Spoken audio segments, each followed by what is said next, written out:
Chitra cotton blouse எல்லாம் waste ஆகாமல் அதை ரீயூஸ் பண்ணிக்கலாம். இது ஒரு பிரேசியர் மாதிரி நம்ம ஸ்டிச் பண்ணிக்கலாம். ஸோ இது வந்து ஃப்ரண்ட்டில் வந்து ஒரு 2 ஹூக்கு இடையில வந்து ஒரு மார்க் பண்ணிக்கணும். அப்படியே அந்த தையலோடு வந்து அதை கட் பண்ணி எடுத்துக்கணும். ஃப்ரண்ட் நெக்கு, பேக் நெக்கும் நமக்கு எவ்வளோ ஹைட் வேணுமோ அந்தளவுக்கு வந்து நம்ம கட் பண்ணி எடுத்துக்கலாம். இது வந்து சுடிதாரு நைட்டியெல்லாம் யூஸ் பண்ணும்போது நம்ம யூஸ் பண்ணிக்கலாம். இதுக்கு வந்து பிரேசியரில் இருக்கிற மாதிரி ஸ்ட்ராப்பெல்லாம் தேவை கிடையாது. ஏன்னா இது ஏற்கனவே ஸ்டிஃபாக நமக்கு ப்ளவுஸ் இருக்கிறதுனால நமக்கு அந்த பிரச்சனையெல்லாம் இருக்காதுங்க. ஸ்டிஃபாகவே நிற்கும். ஆம்கோல் அதே மாதிரியே கட் பண்ணி பாருங்க, நல்லா ப்ராடாக கட் பண்ணி அதையும் கட் பண்ணிக்கணும். ஓவரால் அந்த வீடியோ பிடிச்சதுன்னா சப்ஸ்கிரைப் பண்ணுங்கள். பாருங்கள், இது இந்த மாதிரி வந்து கட் பண்ணிக்கணும்.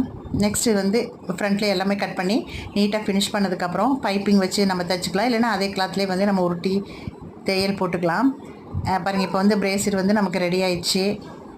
இது வந்து நம்ம யூஸ் பண்ணிக்கலாங்க வேஸ்ட் பண்ணாமல். இது ஃபிட்டாக தான் இருக்கும் ப்ளவுஸ்னால்.